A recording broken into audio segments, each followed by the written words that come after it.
Right the decreasing order of stability, कल तो पढ़ाया था हमने, decreasing order of stability of following resonating structure, following resonating structure. पहले ये लिखो और सलूशन बताओ। फॉलोइंग रेजोनेटिंग स्ट्रक्चर,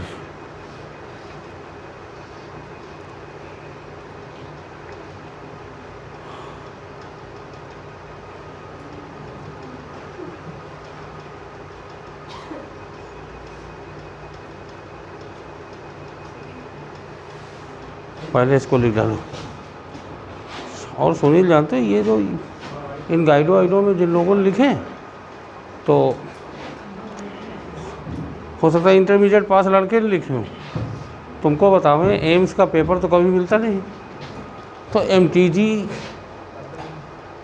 ये लोग जो है हम लोग टीचरों से पीछे पड़े रहते हैं कि सर पेपर ठीक है ना, किसी भी तरह का डाउट इसमें आने नहीं चाहिए।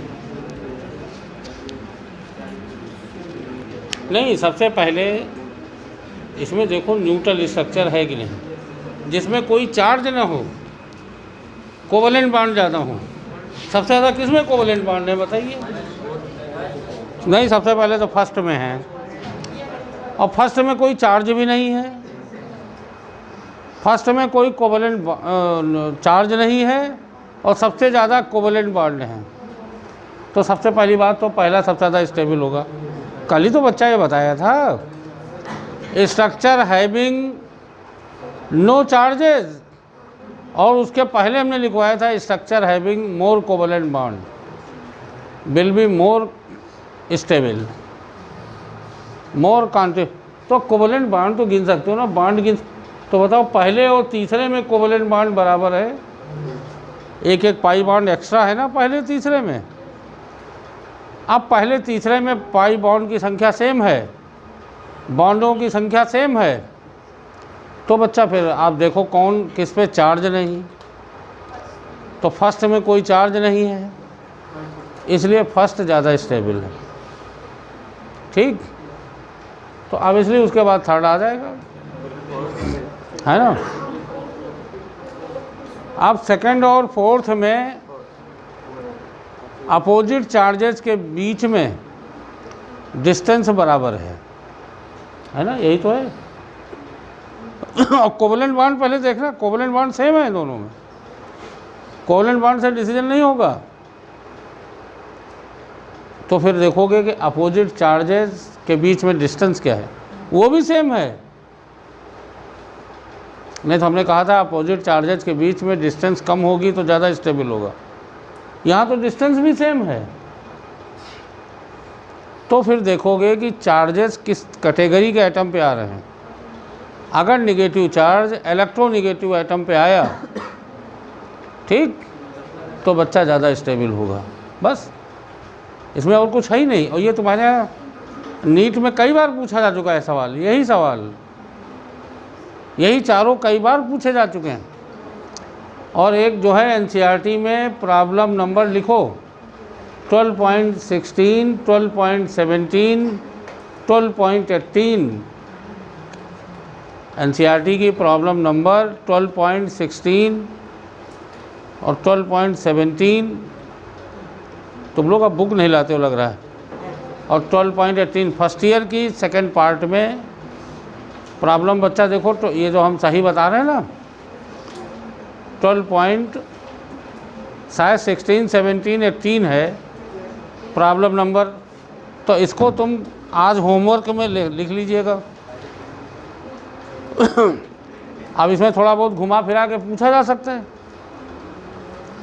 है ना। प्रॉब्लम नंबर 12 हाँ देखो ये क्वेश्चन दिए गए हैं, लो जरा देखें। तो अब आप देखो इसमें इसमें तो बड़ा, तो 12.16 हाँ बहुत अच्छे सवाल हैं ये।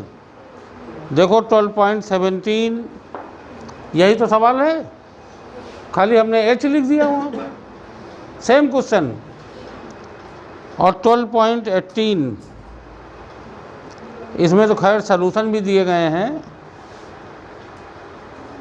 लेकिन मेरे बच्चों इनको ज़रूर लगाइएगा, ये वेरी वेरी इम्पोर्टेंट। ठीक, बाकी तो इंडक्टिव फिर उसमें तो इतना अच्छे सवाल नहीं, पर ये 3 सवाल जो दिए गए हैं इनको, और 12.19 हाइपर कॉन्जुगेशन का है, तो उसको भी ज़रा पढ़िएगा। ठीक, अब बच्चों दूसरा क्वेश्चन ये है, ये देखो IIT में पूछा गया था जे एडवांस में, तो 1 2 3 4 right the decreasing order of stability of following structure, लिख डालो। Right the decreasing order of stability, दूसरा सवाल लिख लो।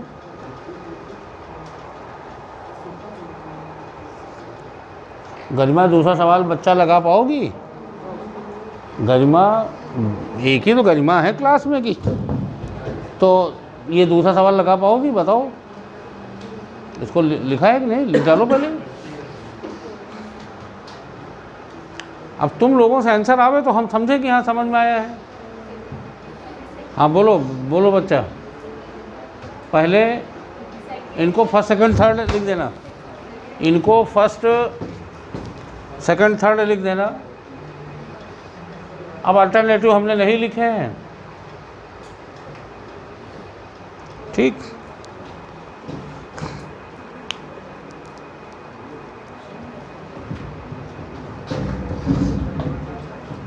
आत्विक बताओ जरा, खड़े हो जरा। 1 ग्रेटर देन, नहीं ये भी तो बताना है, ग्रेटर देन कि लेस देन है?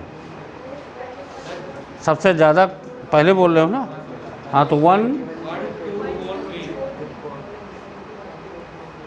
और यही आंसर। गरिमा बताओगी सबसे, इसमें क्या समस्या है बोलो? तुम ये तो ये बता दो कि सर हमको ये समस्या है, या तुम आंसर बताओ। अब ना दोनों में कोई आंसर नहीं दोगी तो हम क्या मानेंगे? हाँ बोलो बच्चा। पहली बात तो बच्चा क्वेश्चन तुरंत कहो। तुमको तो 6 ही पॉइंट हम बताए हैं, 5 बल्कि एक ही के हैं स्ट्रक्चर, तो 3 ही पॉइंट तो हैं। सबसे पहले कोवलेंट बॉन्ड, मौन व्रत क्यों धारण कर रखा है अब नहीं बताओगी? सबसे पहले कोवलेंट बॉन्ड देखो, इधर देखो हमारी तरफ। कोवलेंट बॉन्ड तो घंटे भर नहीं लगेगा देखने में। सबसे ज़्यादा कोवलेंट बॉन्ड किस में है बताओ?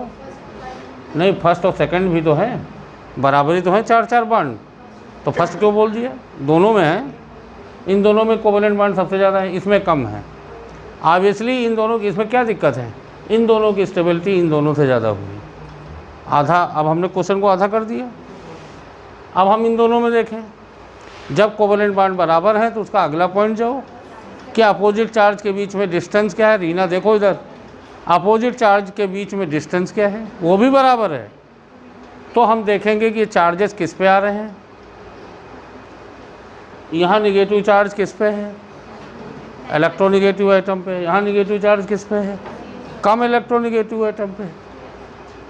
कौन ज़्यादा स्टेबल होगा? फर्स्ट। तो इसमें बताने में क्या दिक्कत है? हाँ? आप इस तरह की अपॉर्चुनिटी को क्यों गायब करोगे? जब पेपर में अगर आया तो करने में क्या जाएगा फिर?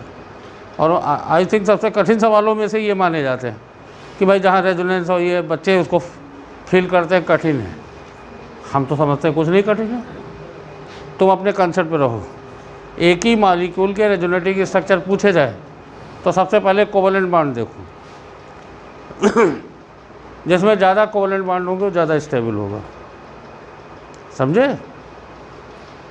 अब तुमने देख लिया चारों, तो ऑब्वियसली इनमें एक एक पाई बॉन्ड कम है, इसमें ज़्यादा है, तो यही दोनों ज़्यादा स्टेबल होंगे। ठीक, यही चैप्टर मेन है, नहीं पिछड़ जाओगे फिर। और अगर हमारे क्लास से पिछड़े तो तुमको कम से कम इस एरिना में फिर कोई ऑर्गेनिक समझा नहीं पाएगा, फिर तुमसे रटने कहेगा और तुम्हारी चापलूस ही करेगा, वो हमसे नहीं होगा, ठीक है ना। इसलिए हमारे स्टूडेंट बहुत ज़्यादा, डॉक्टरों की संख्या बहुत ज़्यादा है। पढ़ाया भले हमने कम होगा स्टूडेंट बाकी टीचरों की तुलना में, लेकिन हमारे स्टूडेंट डॉक्टर बहुत ज़्यादा हैं। तो आप देखो ज़रा, क्योंकि हम पढ़ाने में ऑनेस्टी रखते हैं, हाँ, ईमानदारी। और ये भी समझ लीजिए, तुम्हारे अंदर ज़रा सा टेक्निकल बदमाशी हुई, बच्चे हमको कहना नहीं चाहिए 4 साल लग जाएगा, फिर चौथे साल हमेशा हाथ जोड़ोगे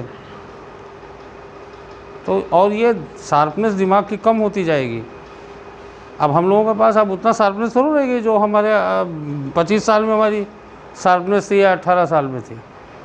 तो जितना जल्दी तुम सेलेक्ट होगे उतना तुम्हारे लिए ज़्यादा इजी गोइंग होगा, बेहतर होगा। तो ये भी ध्यान रखना है। तो आप जो है जितना ज़्यादा मैक्सिमम मेहनत कर पाओ कर लो, बढ़िया रिजल्ट अपना जो है प्रोड्यूस कर लो। ये है टाइम। अच्छा, ये हर साल ही नियम कानून बदलते रहते हैं, कम से कम दर्जन भर बार 20 सालों में नीट के नियम कानून बदल गए हैं, कल को फिर बदल जाए, है ना। तो इसलिए जैसे अभी हम देख रहे थे सोशल मीडिया पे कोई, या शायद हो सकता है बात सही भी है, कि फ़िज़िक्स में मिनिमम क्वालिफ़िकेशन कर दें, तो बताइए कितना फिर और मुश्किल हो जाएगा। अगर आसानी पेपर हो जाएगा तो बहुत मुश्किल हालात आने वाले हैं फिर, कि वैसे ही देखो इतना आसान कर दिया तो अब सिलेक्शन मुश्किल हो रहा है, क्योंकि 650, 610, 615 मेरिट जाएगी तो बड़ा मुश्किल हो जाएगा। तो जो लोग भरतनाट्यम करते हैं तो उनका तो बिल्कुल ही नहीं होगा, क्योंकि अगर एक भी आसान सवाल वहाँ एग्ज़ाम में गलत हो गया तो फिर आप तो बहुत पीछे चले जाओगे। फिर एक और क्लास शुरू हो जाएगी कि इनको व्यायाम कराया जाए साल भर, कि जिससे वो हिले ना वहाँ। ये है, ये होगा फिर। अरे जब 700 में 700 मेरिट जाने लगेगी तो क्या होगा फिर? तो यही होगा कि भाई अब पढ़ाना तो जो कोई ज़्यादा मटेरियल है नहीं। तो अब ये चीज़ें इस लेवल पे बच्चों को तैयार करो। ये है, पहले कठिन पेपर आता था तो अल्टीमेटली जो बच्चे पढ़ते थे 400 नंबर, 450, 450, 2008-9-10 में 450 पे मिल जाता था, 12-13 में 500 पे मिल जाता था। अब देखो, तो इन दोनों में हम अपोजिट चार्जेस के बीच में डिस्टेंस देखेंगे, है ना। और अगर डिस्टेंस ज़्यादा होती तो फिर डिस्टेंस से ही डिसाइड हो जाता। अपोजिट चार्जेस के बीच में डिस्टेंस कम हो तो वो स्ट्रक्चर ज़्यादा स्टेबल होगा। अब यहाँ तो बराबर है तो हम देखेंगे कि नेगेटिव चार्ज या पॉजिटिव चार्ज किन किन एटम पे आ रहा है। मेरे बच्चों, पॉजिटिव चार्ज तो सेम एटम पे है, पर यहाँ N पे नेगेटिव है और यहाँ कार्बन पे क्या है, नेगेटिव। तो N और C में कौन ज़्यादा इलेक्ट्रोनेगेटिव है? कि ज़्यादा स्टेबल होगा। इलेक्ट्रोनेगेटिव एटम पर नेगेटिव चार्ज आता है तो ज़्यादा स्टेबल होगा। अब इन दोनों में यही है, इन दोनों में भी वही रूल, वही पॉइंट। आप बताओ, अपोजिट चार्जेस के बीच में डिस्टेंस बराबर है या नहीं? तो यहाँ देखो नाइट्रोजन यहाँ कार्बन पे है, यहाँ किस पे है? अब इसमें कोई डाउट हो तो आप हमसे बताओ। 3 रूल लिखवाए हैं लास्ट में। अगर एक ही मॉलिक्यूल के कई रेजोनेटिंग स्ट्रक्चर में तुमको चेक करना है तो 3 रूल हैं, 3 या 4 रूल हैं, उन्हीं को ध्यान देना है तुम्हें। सबसे पहले कोवेलेंट बॉन्ड, फिर उसके बाद न्यूट्रल स्ट्रक्चर, फिर चार्ज अपोजिट चार्ज। अगर सिमिलर चार्जेस होते हैं तो पास ना हो, ठीक। लिखो which of the following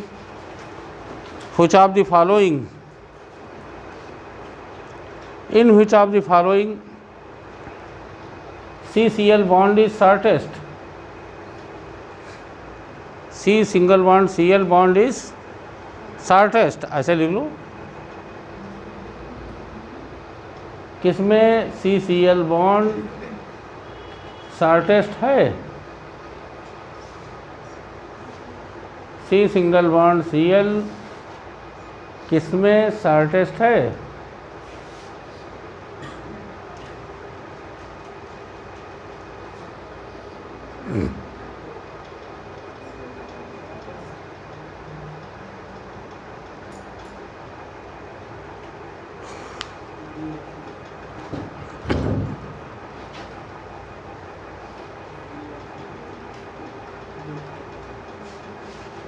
Sunil बताओ भाई।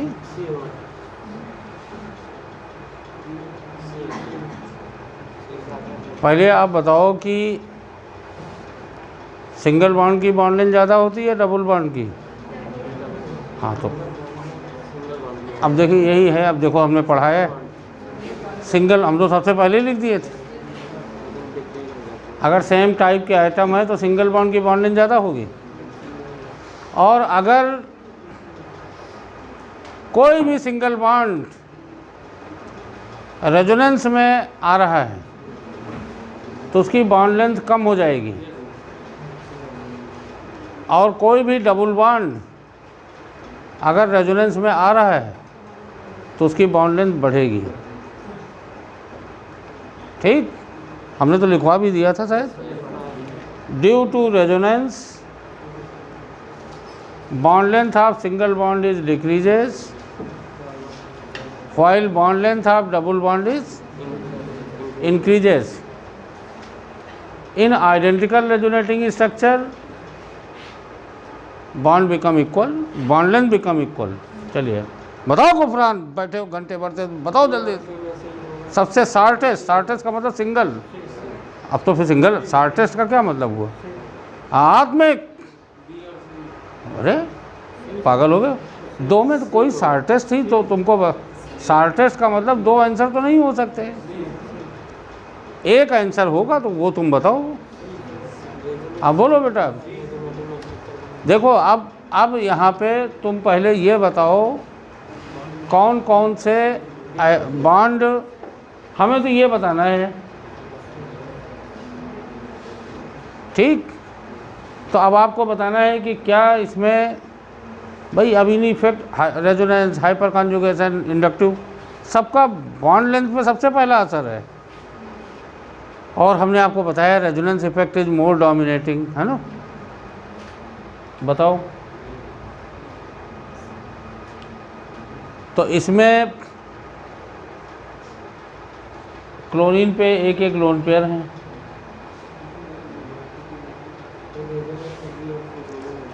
तो बताओ इसमें रेजोनेंस है या नहीं?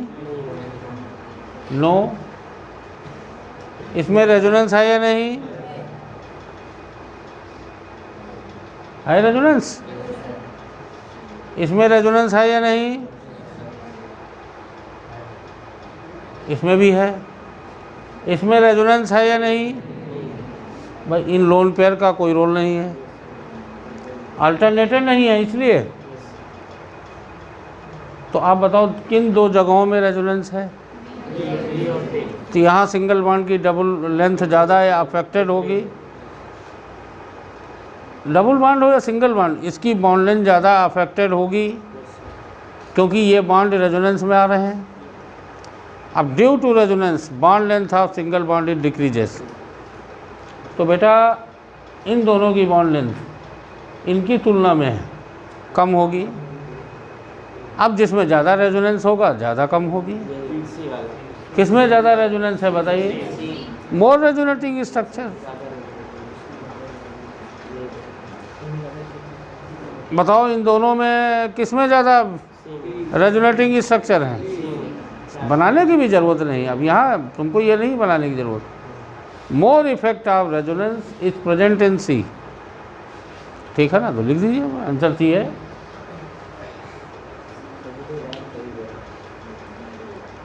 लिख लीजिए।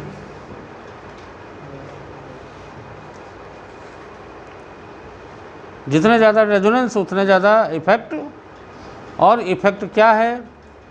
सिंगल बॉन्ड की बॉन्ड लेंथ रेजोनेंस के कारण कम होती है, डबल बॉन्ड की बॉन्ड लेंथ रेजोनेंस के कारण बढ़ती है। बस इतना तुमको ध्यान रखना है। पटेल यही तो आंसर देते, या और कोई आंसर, और कोई लॉजिक, यही तो होता ना। हाँ तो स्ट्रक्चर देखेंगे, तो जिसमें ज़्यादा रेजोनेंस स्ट्रक्चर होंगे उसमें ज़्यादा इफेक्ट। लिख लीजिएगा,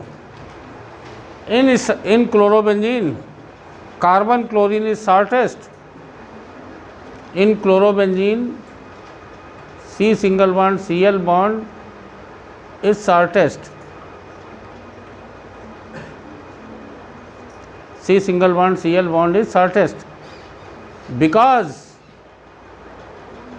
more resonance effect is present, more resonance effect is present, more resonance effect is present, और due to resonance bond length of single bond is decreases.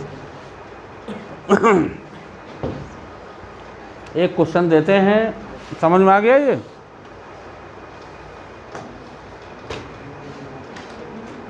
तुमको अब पूरा टाइम हम भरपूर दे रहे हैं, सोच के तुमको बताना है कि इनकी बॉन्ड लेंथ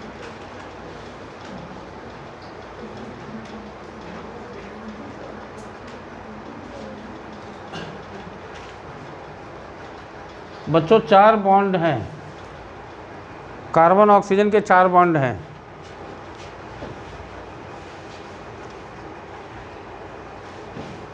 इसको X लिख देते हैं, इसको Y Z W। ठीक, तुमको इनकी बॉन्ड लेंथ का कोई ऑर्डर लिखना है, डिक्रीजिंग इंक्रीजिंग जो चाहे वो लिखो। Compare the bond length of CO bond इसको मैलोनी, इसको देखो मैलोनिक एसिड कहते हैं, बार बार देखो हम इसीलिए तो लिखा करते हैं, इसको मैलोनिक एसिड कहते हैं।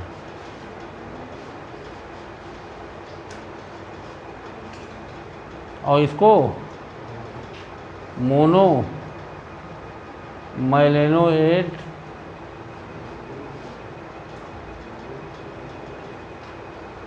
Ion, मोनोमैलेनोएट ion.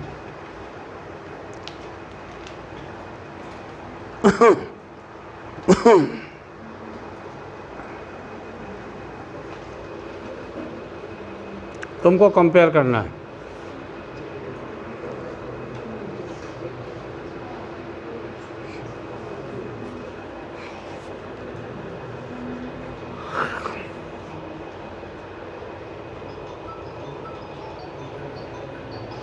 आप लोग जो है कंपेयर करो।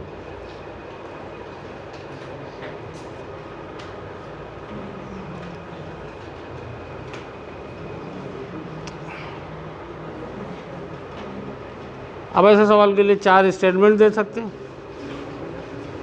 ये तुम लोगों की थिंकिंग में है, तुम जैसे सोचो, पर सब लोग बताओ ज़रूर।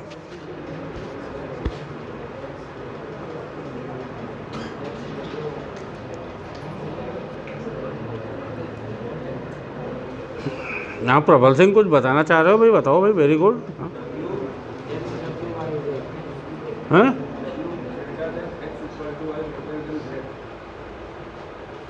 अच्छा, हम भी देख तो नहीं भाई, तुम बड़ा खतरनाक आंसर दे रहे हो। इसको देखने के लिए पहले आप फिर से बोलो भाई।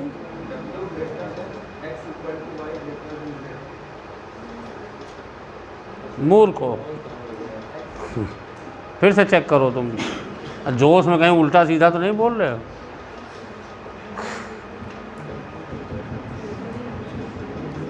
हाँ सुनील बताओ, आत्मिक बताओ भाई। हाँ बोलो बच्चा।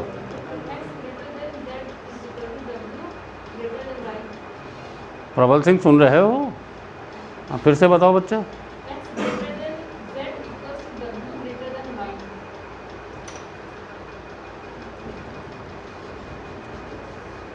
चलो और लोग ट्राई करें। ठीक, वेरी गुड। हो सही भी हो सकता है कि हमको कोई याद तो है नहीं, पर उसमें आपने 50% बात तो सही बताई है, ये तो पक्का है।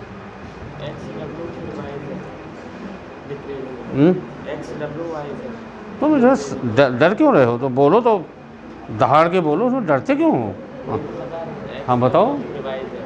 नहीं नहीं, अब कोई आर्डर बताओ तो हम उसमें, जैसे इसने बताया कि W बराबर Z, हाँ, X ग्रेटर दैन W,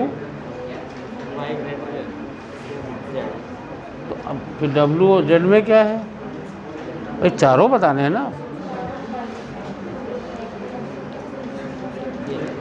हाँ पटेल Y इक्वल टू, नहीं भाई पटेल तुम तो क्या बता रहे हो? तो फिर देखो, इसने आधा बताया है सही, वो तो बिल्कुल दिमाग लगा दिया उसने। नहीं भाई, बिल्कुल गलत है, बिल्कुल गलत है। इसका मतलब जो बच्चे आंसर दे रहे हैं उनको सुनते भी नहीं हो। प्रबल ने जस्ट उल्टा आंसर दिया था, मूर्ख। अब हाँ, फिर से बताओगे? अरे वो हिंदी में ना बताओ, हम इतनी अंग्रेजी जानते हैं, तुम आंसर बताओ। X इक्वल टू वाई बता रहे हो, मूर्ख। कैसे इक्वल होंगे? कैसे इक्वल होंगे? ये इक्वल होंगे, इधर देखो, आइडेंटिकल रेजोनेटिंग स्ट्रक्चर। तो बार बार उस गलत बात को तेज बोल देने से क्या सही हो जाएगा? इसमें कई लोग हैं जिससे हम कहते हैं कि बच्चा ऐसे रहो ना, उनके अंदर एंटीजन डेवलप हो जाते हैं कि सर ने हमको सीधे रहने के लिए क्यों कहा, समझे? हाँ, तो सुधारो एटीट्यूड को। इसमें कई लोग हैं, जैसे उनसे कहो बेटा ऐसे पढ़ो, तो उनके अंदर एलर्जी डेवलप शुरू हो जाती। ये फिजिक्स में एक लेंज रूल होता है, बहुत गलत बात है। ऐसे लोग बहुत खतरनाक होते हैं और उनका करियर दांव पे होता है। ये हम 25 साल से यही देख रहे हैं। आपको आप समर्पित रहो बिल्कुल कि सर ने हमको ये कहा है, हमारे लिए कहा है, ज़रूर कोई बात होगी तो हम उसको इम्प्रूव करें। ये है, बच्चे समझते नहीं सर हमसे दुश्मनी माँ। भाई तुम्हारा खेत कौन सा हमारे खेत के बगल में है जो दुश्मनी होगी? घर भी पड़ोस में नहीं है कि नाली आली हमारे घर की तरफ ड्रेन निकाल दिए होगे। नहीं भाई, अब फर्स्ट ओरिएंटेशन इस बच्ची ने बताया है बिल्कुल वो चीज़।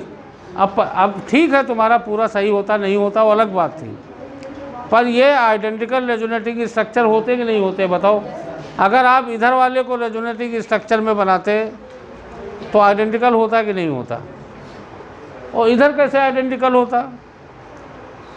आप बताओ। बहुत हम तो इसके, अब ये सवाल आए ना आए हमसे इससे नहीं मतलब।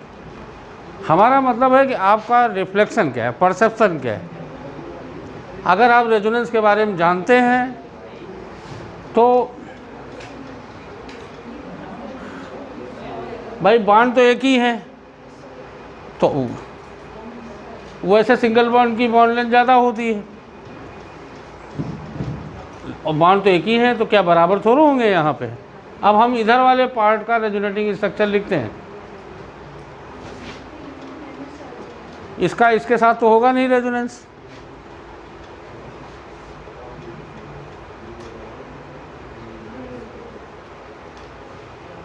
तो बताओ ये आइडेंटिकल है कि नहीं?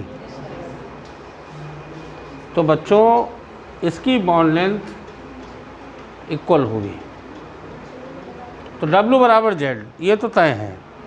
तो हम तो यही चाह रहे थे जो इस बेटा ने बताया कि हाँ बस, और हमको क्या चाहिए? एज ए स्टूडेंट आप इतना बताओ पहले। अब हमको इसके रेजोनेटिंग स्ट्रक्चर चाहिए, समझे पटेल? तुम पता नहीं उठ पटांग क्या बता रहे हो। तो अब उसके बाद देखो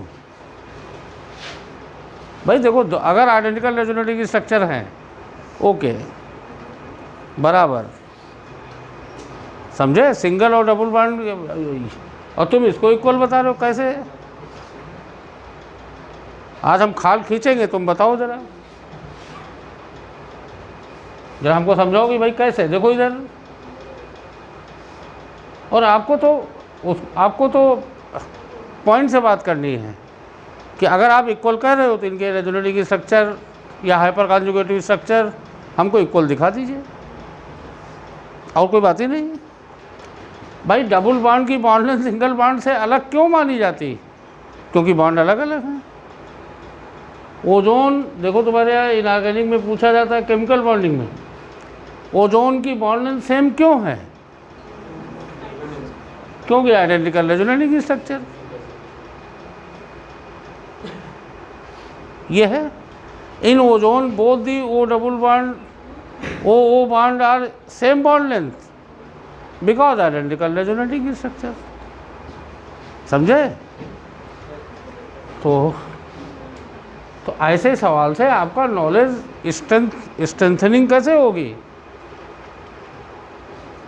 स्ट्रेंथनिंग गुस्से, क्षोभ, नफरत से तो होगी नहीं कि नहीं हम माचिस लगा दें। किताब में तो शायद ज़्यादा केमिस्ट्री बहुत बेकार लग रही है तो माचिस लगा दें, सर बहुत बेकार पढ़ा रहे हैं जिनकी कॉपी को नाली में फेंक दें जो सर की कॉपी, तो उससे सुधार होना नहीं। इम्प्रूवमेंट तो होना है आपको concept wise, one by one, धीरे धीरे। और जनरल ऑर्गेनिक केमिस्ट्री बहुत इम्पोर्टेंट है। इसमें खाली स्टीरो केमिस्ट्री और ऐड कर लीजिए बस। हम स्टीरो केमिस्ट्री को जनरल ऑर्गेनिक से अलग मानते ही नहीं।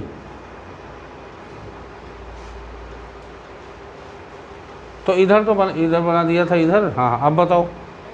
अब आप पहले ये बताओ कि इस हिस्से में रेजोनेंस का, अब चलिए यही बता दीजिए जो लोगों ने नहीं बताया, अब इसको बताओ। इस हिस्से में रेजोनेंस का ज़्यादा असर है या इस हिस्से में है? लेफ्ट में या राइट में? राइट, क्योंकि आइडेंटिकल बन रहे हैं। हमने आपको लिखवाया नहीं कि आइडेंटिकल रेजोनेटिंग, इधर देखो ने मारा तमाचा। हमने आपको लिखवाया नहीं तीसरे रूल में कि जो आइडेंटिकल रेजोनेटिंग स्ट्रक्चर होंगे वो मोर कंट्रीब्यूटिंग होंगे। तो मोर कंट्रीब्यूटिंग का इसलिए था क्या मतलब हुआ? मोर रेजोनेंस। तो अब तुम बताओ कि इधर रेजोनेंस का इफेक्ट ज़्यादा होगा या इधर ज़्यादा होगा? इधर ज़्यादा होगा। तो जो भी लेंथ ऑन्थ में चेंज आएगा वो इधर ज़्यादा चेंज आएगा। हाँ, दूसरी बात ये, चूँकि आइडेंटिकल रेजोनेटिंग स्ट्रक्चर शो कर रहे हैं तो इनकी बॉन्ड लेंथ क्या होगी? फिलहाल इनकी तो बराबर होनी चाहिए, W बराबर Z। ठीक, इनकी बराबर नहीं होगी क्योंकि देखो आइडेंटिकल नहीं है। आप लिख भी सकते हो नॉन आइडेंटिकल, इधर आइडेंटिकल है, इनकी बराबर नहीं होगी।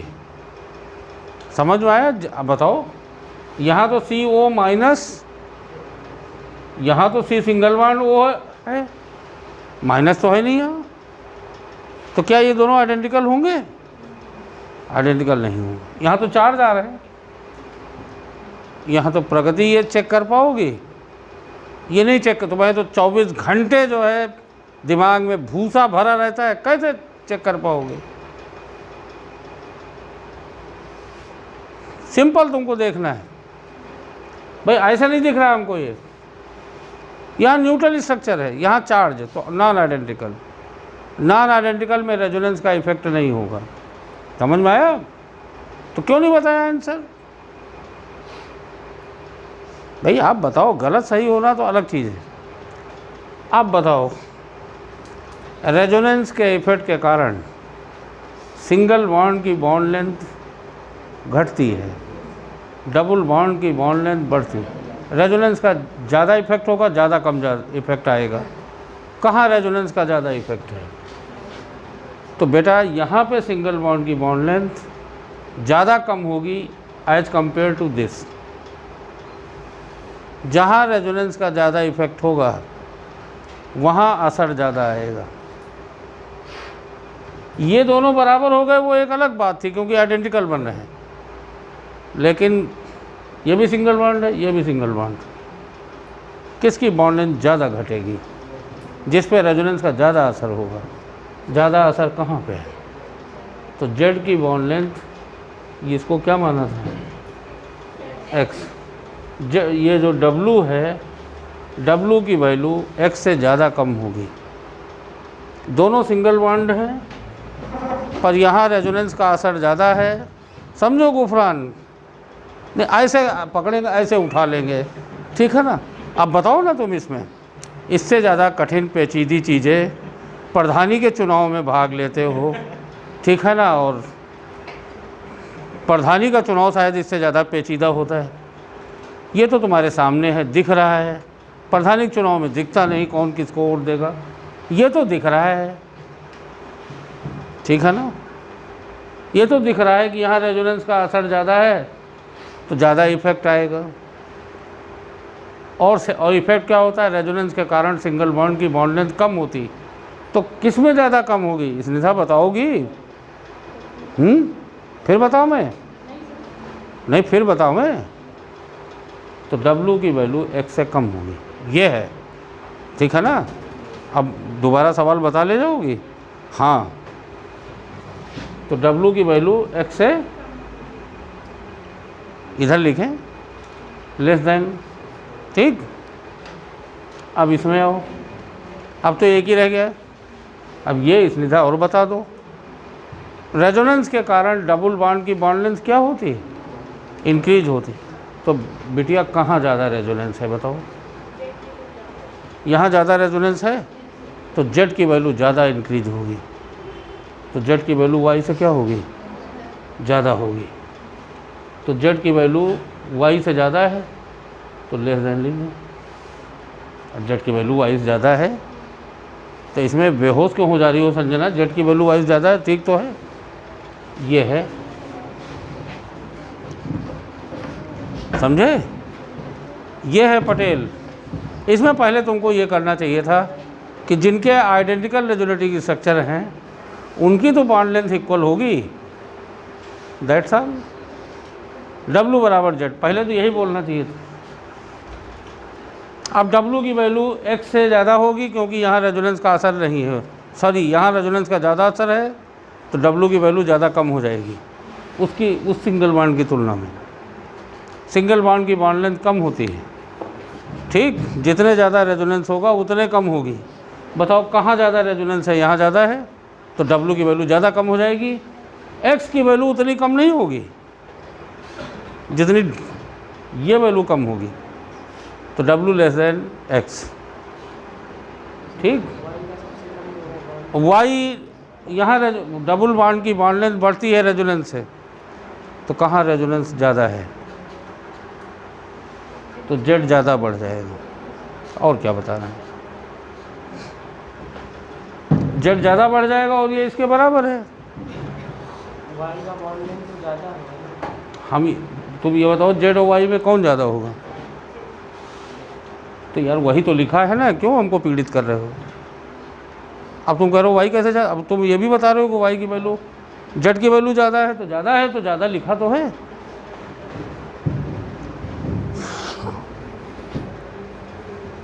तुम अपने आप लिखो ना, उसमें क्या दिक्कत? अरे तुम ग्रेटर देन में लिख डालो, उल्टा लिखोगे तो ग्रेटर देन आ जाएगा। तुम हिंदी में लिख दो कि Y की, तुम हिंदी में लिख दो कि W की वैल्यू Z के बराबर है, नंबर 1। नंबर 2 लिख दो कि रेजोनेंस के इफेक्ट के ज़्यादा होने के कारण सिंगल बॉन्ड की बॉन्ड लेंथ कम होनी चाहिए, तो यहाँ ज़्यादा कम हो जाएगी, ठीक, क्योंकि रेजोनेंस का इफेक्ट ज़्यादा है, तो W की वैल्यू X से कम होनी चाहिए, नंबर 2। नंबर 3, डबल बॉन्ड की बॉन्ड लेंथ रेजोनेंस से बढ़ती है, चूँकि रेजोनेंस का इफेक्ट यहाँ ज़्यादा है तो Z की वैल्यू इससे ज़्यादा होनी चाहिए। अब कहिए हम उर्दू में बोल रहे हैं, उर्दू थोड़ी बहुत आती है, फिर हम अंग्रेजी में बोल ही दिए।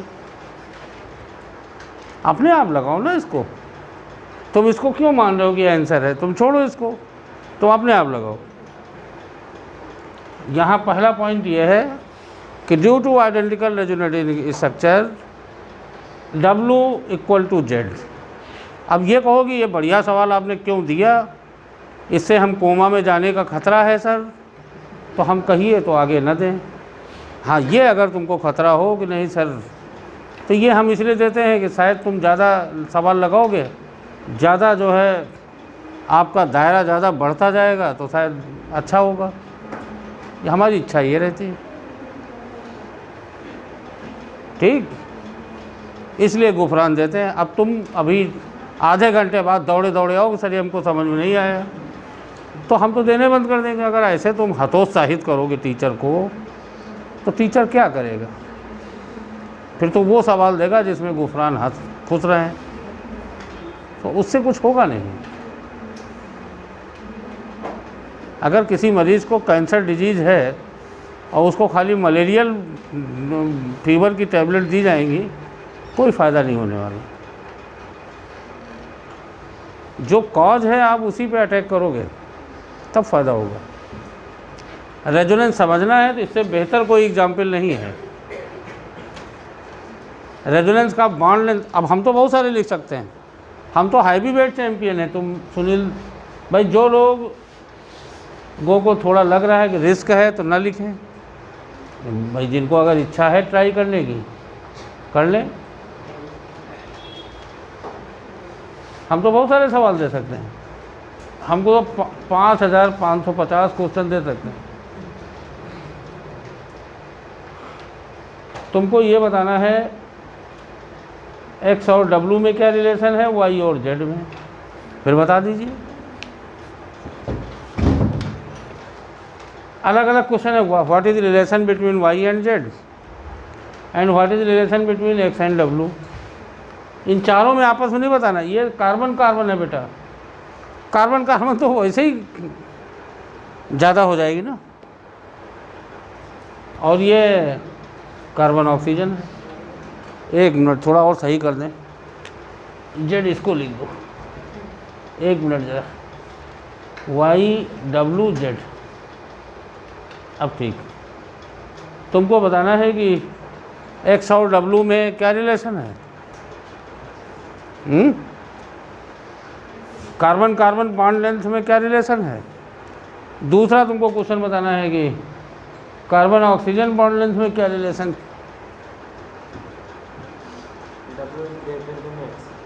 रेजोनेटिंग स्ट्रक्चर तुम नहीं बताए और बस आंसर बताना शुरू कर दिए। एको बनाए नहीं तुम, एको रेजोनेटिंग स्ट्रक्चर हर्षवर्धन तुम बनाए नहीं, एको बनाए नहीं। फिर से लिखो सब, इसी में महाभारत करोगे, साफ साफ स्ट्रक्चर लिखो। गुफरान एक तो स्ट्रक्चर बनाओ, रेजोनेटिंग स्ट्रक्चर।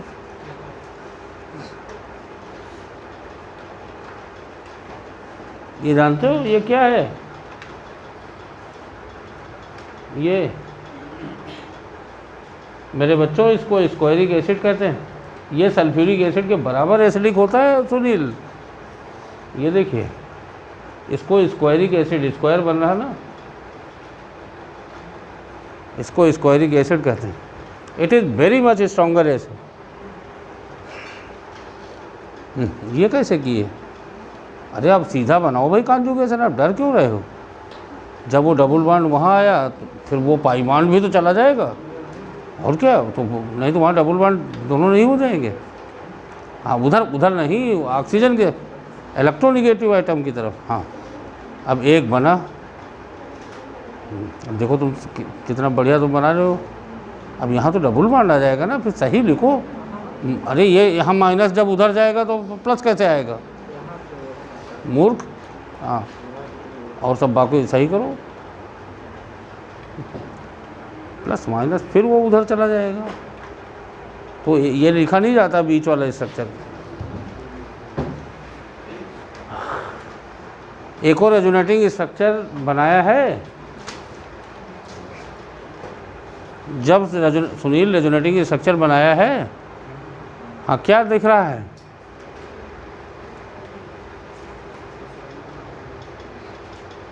भाई देखिए, अगर तुमको बनाना है तो बनाइएगा, नहीं कोई बात नहीं।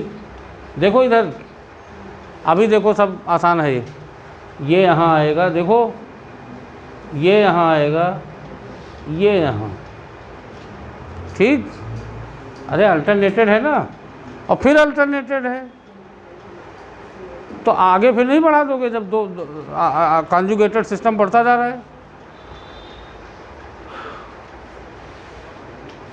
देखो यहाँ डबल बॉन्ड आया, यहाँ वो माइनस आया, यहाँ डबल बॉन्ड हो। नाले को बताओ जरा, ये दोनों सेम नहीं हो गए? यह है कोई अंतर? अब चलो इसको बनाओ, देखो इधर, ये देखिए बार बार वही स्ट्रक्चर, सब वही बनते चले जाएंगे।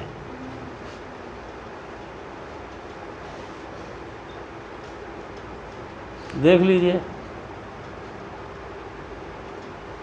फिर यहाँ से ले जाओ भाई। इसीलिए ये स्टेबल होता है आयनायन, और आयनायन जितने ज़्यादा स्टेबल होगा वो उतने ज़्यादा एसिडिक होगा। इसलिए गुफरान एसिडिक होता ही है, सल्फ्यूरिक एसिड के बराबर एसिडिक है। It is highly acidic. तुमको एसिडिटी में पढ़ाएंगे हम।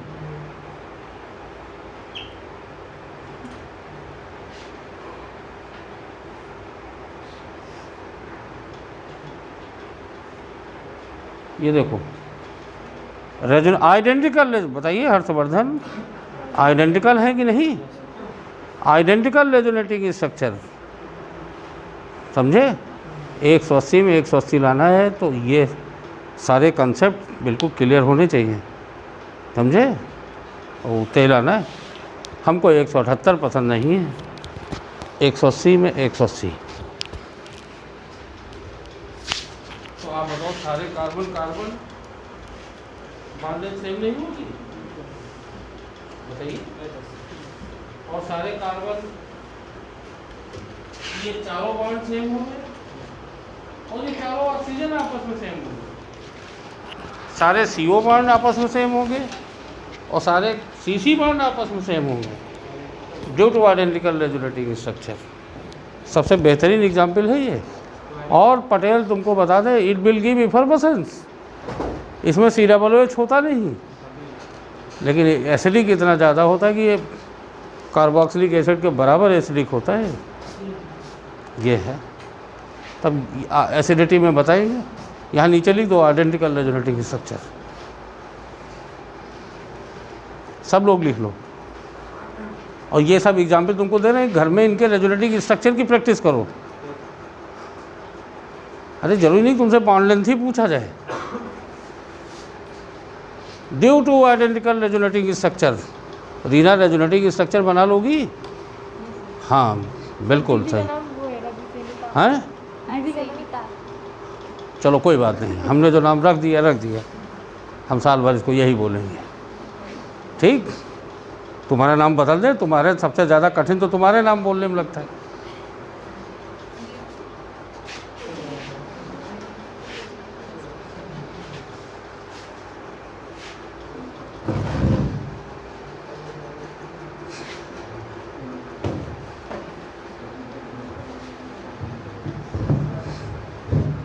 सबसे आसान नाम संजना का है।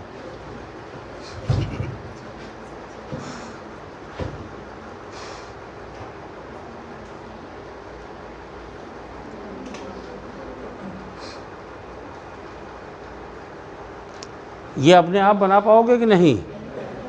हाँ, तो ये जैसे घर में जाओ तो ये स्ट्रक्चर लिखो रफ में, और फिर अपने आप बनाओ।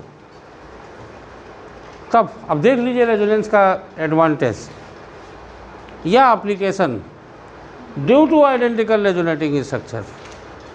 समझे? सारे CC बॉन्ड इक्वल होते हैं, और due to identical resonating structure चारों CO बॉन्ड इक्वल होते हैं।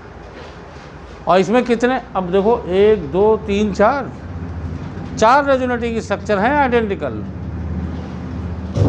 अरे तुमसे यही पूछा जा सकता है, कितने रेजोनेटिंग स्ट्रक्चर आइडेंटिकल बने? 4।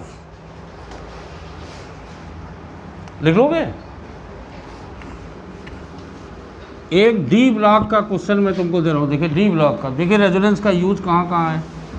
और अभी बेटा पिछले साल JEE मेंस में पूछा गया था, और तुम्हारे यहाँ जो है कई बार हम लोग इम्पोर्टेंट रखते हैं, लेकिन अभी आया नहीं, आ सकता है।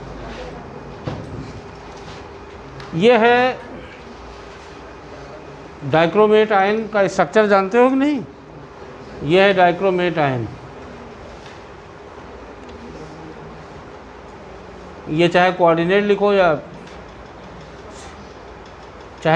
लिखो या सिंगल बॉन्ड लिखो, जैसे चाहो, ठीक? अब तो कोऑर्डिनेट को डबल बॉन्ड भी लिख सकते हैं। ये होता है dichromate ion Cr2O7 minus minus, ये दो कोऑर्डिनेट होते हैं। ठीक जी, K2Cr2O7। तो ये स्ट्रक्चर भाई हमने बना दिया, लेकिन एग्जाम में नहीं दिया गया था। लिखो, which of the following statement is correct according to, which of the following statement is correct regarding to dichromate ion. अब देखो गुफरान, तुम्हारा लेवल बढ़ गया है, तो तुमने सही बनाया था स्ट्रक्चर। तो ये होता है, धीरे धीरे भरोसा रखो, पढ़ते पढ़ते धीरे धीरे तुम्हारा बने। और बेटा तुम्हारी वजह से ही तुम्हारा लेवल बढ़ेगा। हाँ, which of the following statements are correct regarding is oblique are, मतलब एक भी हो सकते हैं, दो भी, are correct regarding dichromate ion. Dichromate ion Cr2O7 minus minus. और ये स्ट्रक्चर वैसे पता होना चाहिए, लेकिन हमने बता दिया। ठीक, अब लिखो फर्स्ट, ये जेईई मेंस में पहले सवाल आ चुका है। पहला ऑप्शन है 6 chromium oxygen bonds are equivalent. लिखो, 6 chromium oxygen bonds are equivalent.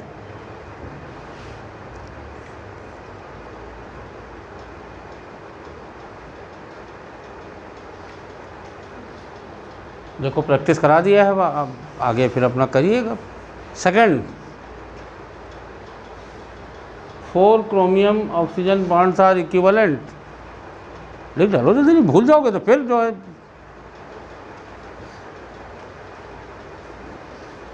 Four chromium oxygen bonds are equivalent. भाई क्वेश्चन तो हमने वैसे ही आधा कर दिया जब स्ट्रक्चर बता दिया। जब वो लोग एग्ज़ाम में सवाल देते हैं तो पहले ये उम्मीद करते हैं कि आधे लोग स्ट्रक्चर नहीं लिख पाएंगे। All chromium oxygen bonds are equivalent. All chromium oxygen bonds are equivalent.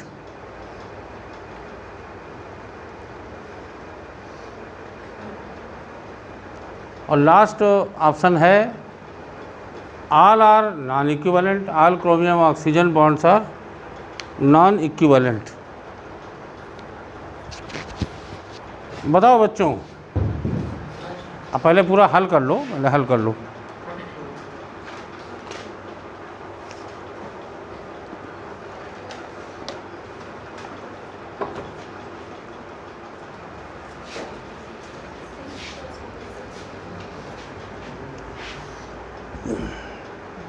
और देखो ये डाइक्रोमेट आयन का स्ट्रक्चर जैसे आज बताया गया, तब याद भी रखो। अब ये नहीं कि आगे तुम डाइक्रोमेट आयन का भूलो। और सुन लीजिए, डाइक्रोमेट आयन में ब्रिज ऑक्सीजन होता है, ये भी पूछा गया है।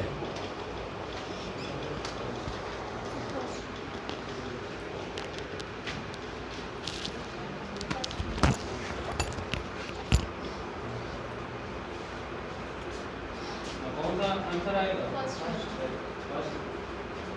सा आंसर आएगा?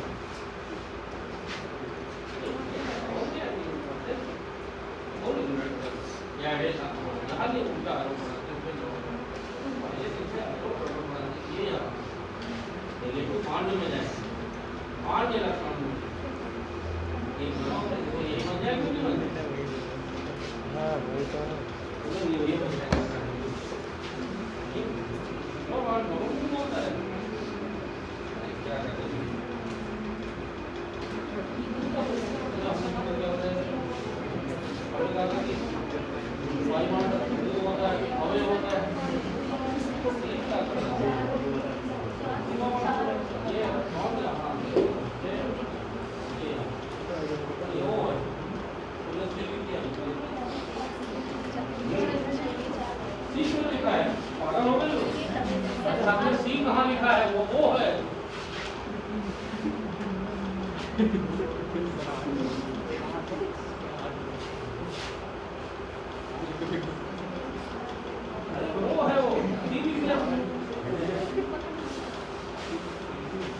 तुम भी सी पढ़ते जरूर लिखा होगा।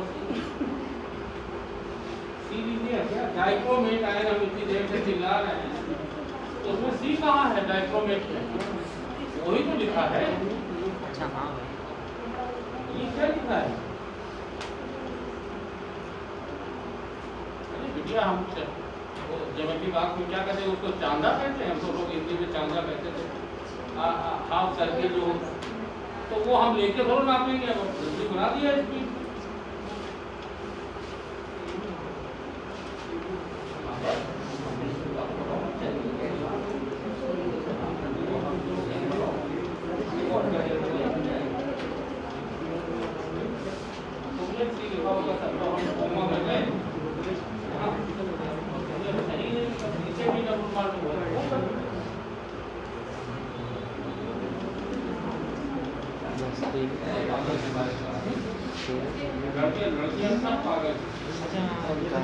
तीनों काम पे आ गए इस पे होगा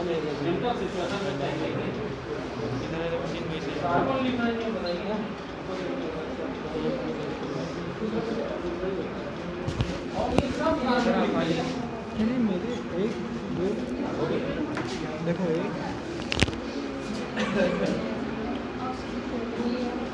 बुरा हाल जी, कार्बन तो ले लेते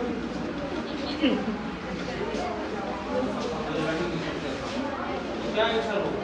ए होगा, क्या आंसर होगा? ए इतना पहले देखिए, बस पहली बार देख लो क्या इसमें स्ट्रक्चर को बनाने क्या करो।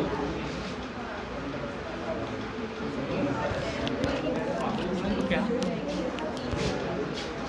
ये जब इसको जब कार्बन लिख दिया है, एक तरफ थोड़ा धूमिल हो गया है वो, तो आधे प्रोफेसर को कार्बन लिखा है, इसका मतलब हम बड़ा संजीदा रहे लिखने में, नहीं दूसरी ही केमिस्ट्री, ये तो आज हमने देखा है। आप आगे बताएंगे गजब। हम इसलिए सबकी कॉपी में, ऐसा कितना गलत, अगर फिजिक्स वाले सब सबकी कॉपी नहीं देखते होंगे तो आज हम बता देंगे जाकर। देखो भाई, वो उसमें तो बहुत बड़े बड़े इतिहासकार, सामाजिक शास्त्र के जो है प्रोफेसर बैठे हुए हैं। अब इतना थोड़ा सा वो, अब जब डाइक्रोमेट देखिए ऊपर वो, तो इसको कार्बन लिख दिया आधे लोगों ने। तो इसमें भाई देखिए इतना टाइम लगाने की ज़रूरत ही नहीं थी।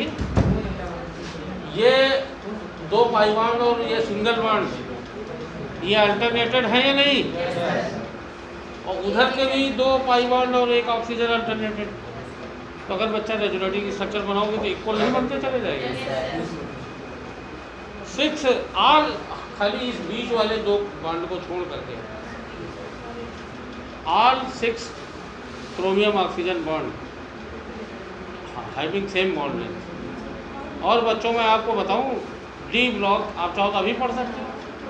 आप घर में जाओ, K2Cr2 का स्ट्रक्चर, ये 2 टेट्राहेड्रल, ये क्रोमियम टेट्राहेड्रल है, वो भी टेट्राहेड्रल, समझे? यही डी और एफ ब्लॉक में यही है, ड्यू टू रेजोनेंस। अब देखिए रेजोनेंस का कहाँ यूज होता है। और बेटा ये जो बॉन्ड है ना, ये डी पाई पी पाई बॉन्ड है, तो रेजोनेंस में डी ऑर्बिटल भी यूज होते हैं। अब ऑर्गेनिक में तो डी आते नहीं, इसलिए हमने लिखवाया नहीं, लेकिन डी पाई पी पाई भी हो सकता है, समझे? तो आप क्वेश्चन आगे बढ़े, कर ले जाओगे, ठीक है ना? बॉन्ड लेंथ और स्टेबिलिटी। अब बेटा हम मेसोमेरिक इफेक्ट की बात करते हैं, ठीक भाई? अभी तक रेजोनेंस और डिस्प्लेसमेंट ये सब बता रहे थे, तो मेसोमेरिक इफेक्ट क्या है? तो आप ध्यान दीजिएगा, कंसेप्ट ऑफ रेजोनेंस के द्वारा पाई इलेक्ट्रॉनों का डिस्प्लेसमेंट मेसोमेरिक इफेक्ट है। मेसोमेरिक इफेक्ट के कारण पोलरिटी, चार्जेस आ रहे हैं तो पोलरिटी आ रही। मेसोमेरिक इफेक्ट के कारण पोलरिटी दो पाई बॉन्ड के, अगर दोनों पाई बॉन्ड अल्टरनेटेड है तो पाई बॉन्ड के बीच में, या एक पाई बॉन्ड और पॉजिटिव चार्ज के बीच में, या एक पाई बॉन्ड और लोन पेयर के बीच में, या एक पाई बॉन्ड और निगेटिव चार्ज के बीच में पोलरिटी का क्रिएट हो जाना मेसोमेरिक इफेक्ट या रेजोनेंस इफेक्ट कहलाता है। ठीक है ना? तो चाहे तो हेडिंग फिर से डाल दो, मेसोमेरिक इफेक्ट। अभी तक तो हम कंसेप्ट ऑफ रेजोनेंस बता रहे थे, स्ट्रक्चर, अब mesomeric effect.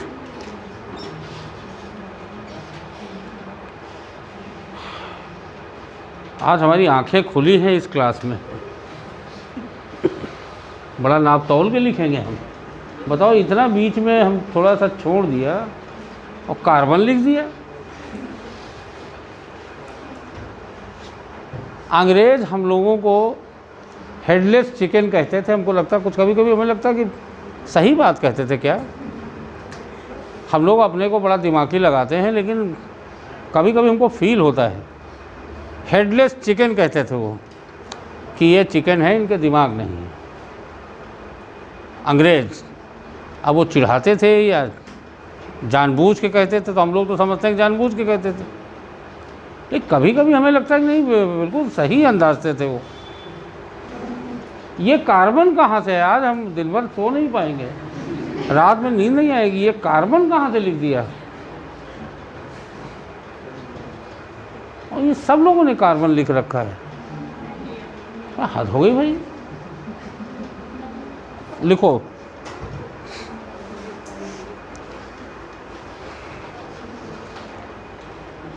Due to mesomeric effect, due to mesomeric effect, polarity is created, polarity is created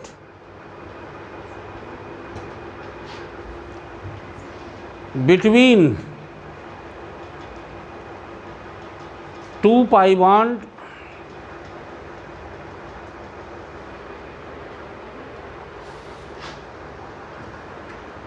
or one pi bond and low electron pair, one pi bond and electron pair, अरे alternated electron pair, and or one pi bond and positive charge due to resonance, one pi bond and positive charge due to resonance.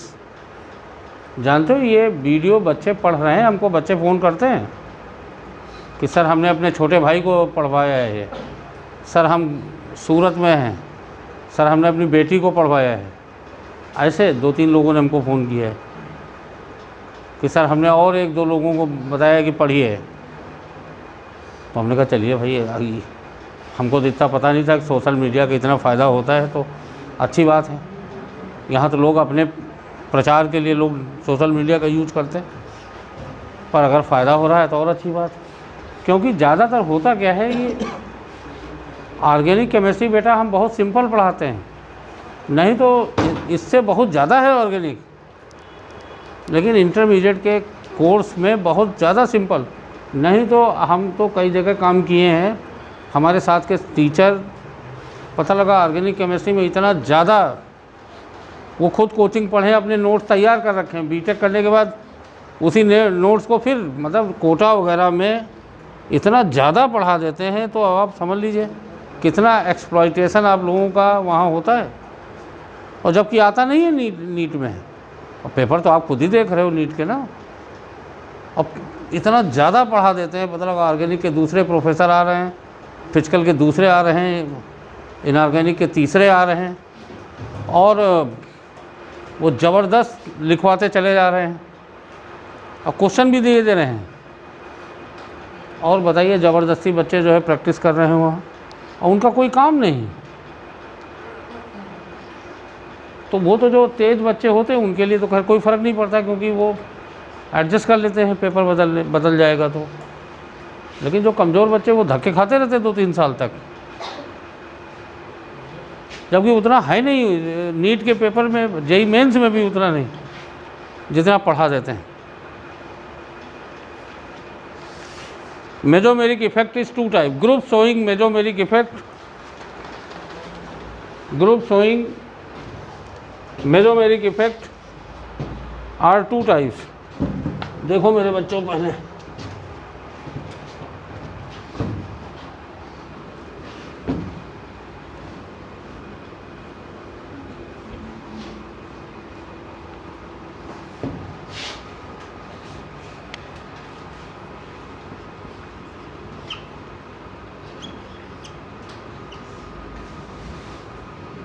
देखो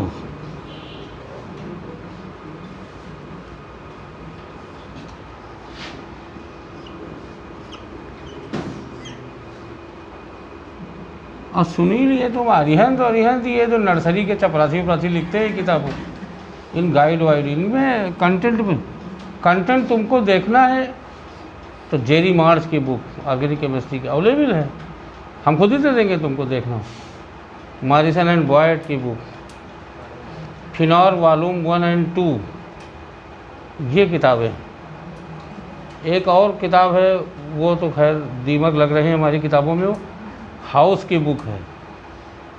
तो वो Woodward Hoffmann, उनको Nobel prize दिया गया उनकी, तो इन लोगों ने एक्यूरेसी रखी है। गाइड वगैरह में क्या है।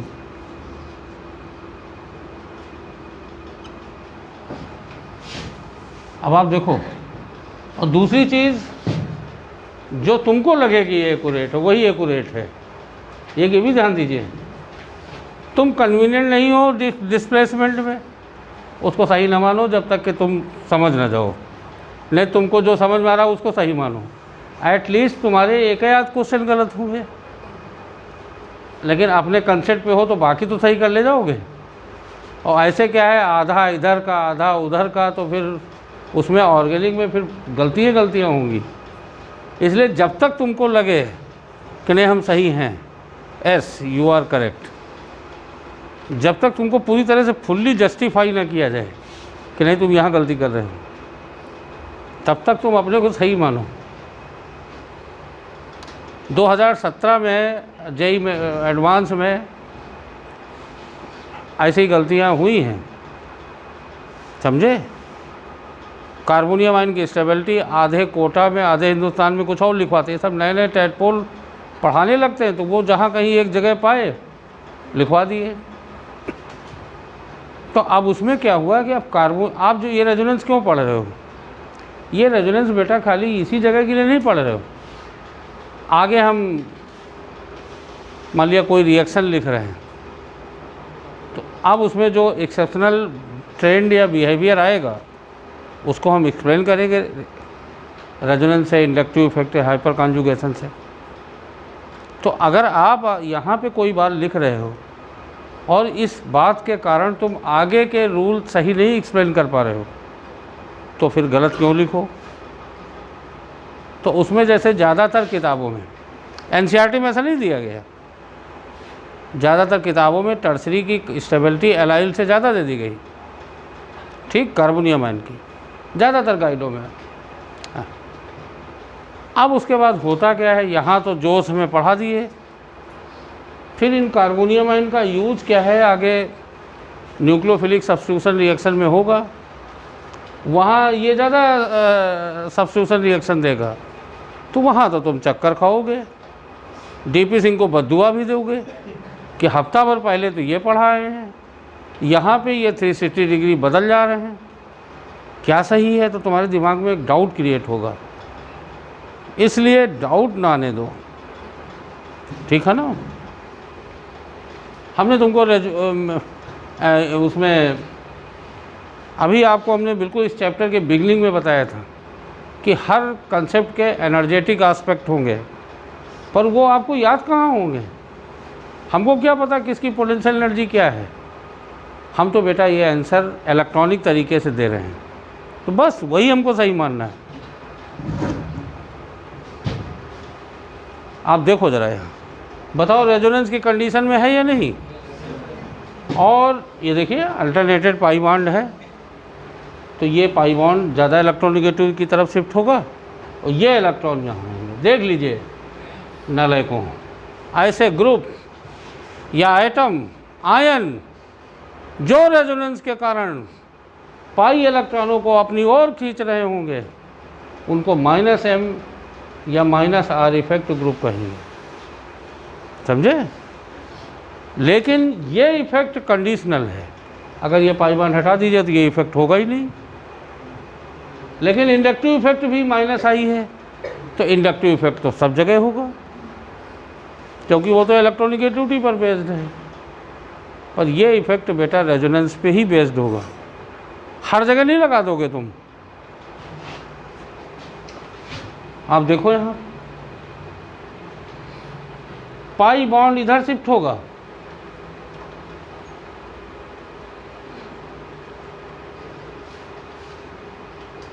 देखिए, तो रेजोनेंस के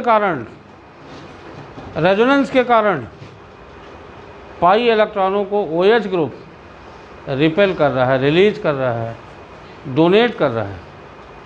तो इनको बेटा अब देखिए यहाँ कंट्रोवर्सी है कि नहीं, जबकि ये विड्रॉइंग होता है इंडक्टिव इफेक्ट में, OH + I होता ही नहीं, -I होता है। लेकिन रेजोनेंस में क्या हो रहा है, +m रिलीजिंग, रेजोनेंस इफेक्ट के कारण ये रिलीजिंग है। अरे हाइड्रोजन, आप देखो अभी सब लिखवा देंगे, ये इंडक्टिव इफेक्ट के कारण -I और रेजोनेंस के कारण ये +m, तो अपोजिट नहीं हो गया। इसीलिए बहुत एक्यूरेटली तुमको पढ़ना है, नहीं तो फिर बड़े कन्फ्यूजन होंगे, समझे।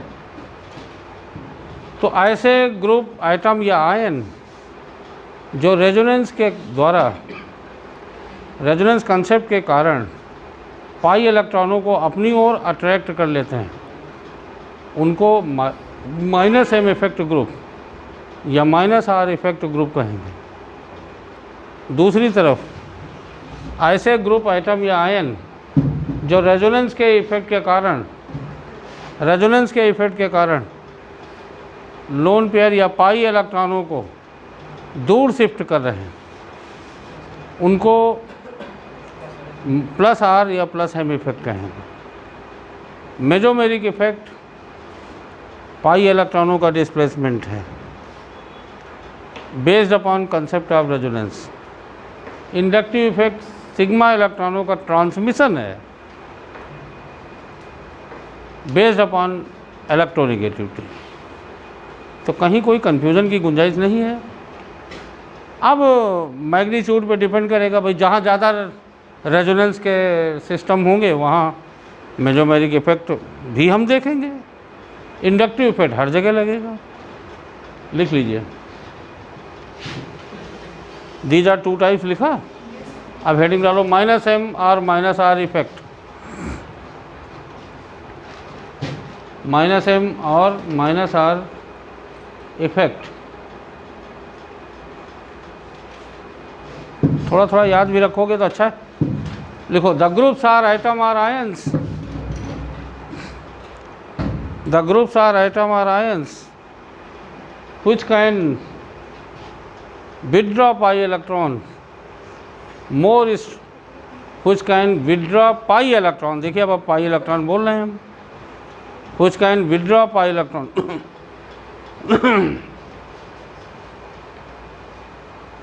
which can withdraw pi electron more नहीं towards itself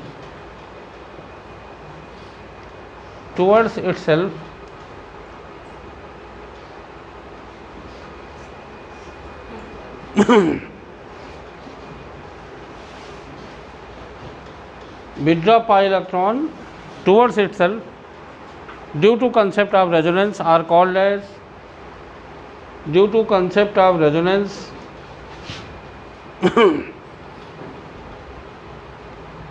ये पहले लिख लेना, पहले इसको लिखना।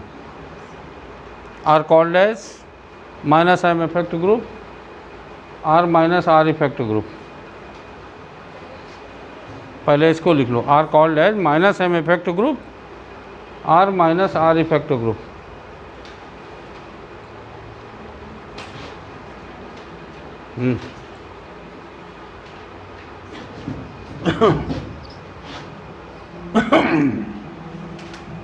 अब इसमें सुनील अलग अलग गाइडों में जाओगे ना तो देखो तुमको हम खुद ही बता दें, कई गाइडों में CN को बाद में लिखा गया, लेकिन हमने बेटा जो है क्योंकि हम टीचर हैं ना तो हमको किताब तो बेचनी नहीं, हमको तुम्हारे सामने जो है रहना है। तो तुम 10 दिन बाद हम पे टमाटर न फेंको, इसलिए हमको जहाँ जहाँ यूज करना वो हम सब नाप तौल के लिखते हैं कि जिससे आगे विड्राइंग नेचर वगैरह देखो तो आपको एसिडिटी गलत ना हो, ये है ठीक।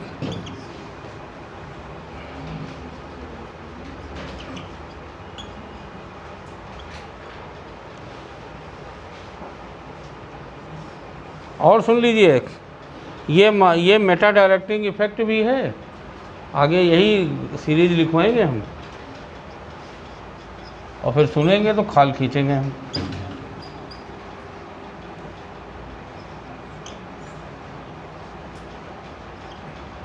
बहुत सारे हैं लेकिन अब इतने तो लिख ही लो। और एक बात ध्यान दीजिए, देखो सिंगल बॉन्डेड है, रिवर्स हाइपर कॉन्जुगेशन के कारण ये पाई इलेक्ट्रॉनों को अपनी ओर खींच लेता है।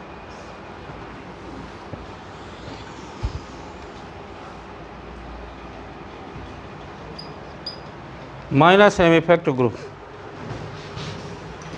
माइनस M इफेक्ट ग्रुप, जल्दी करो बेटा, तुम दीपावली के पहले, छुट्टियों के पहले हम एसिडिटी पढ़ा दें तुमको, हाँ ठीक है ना।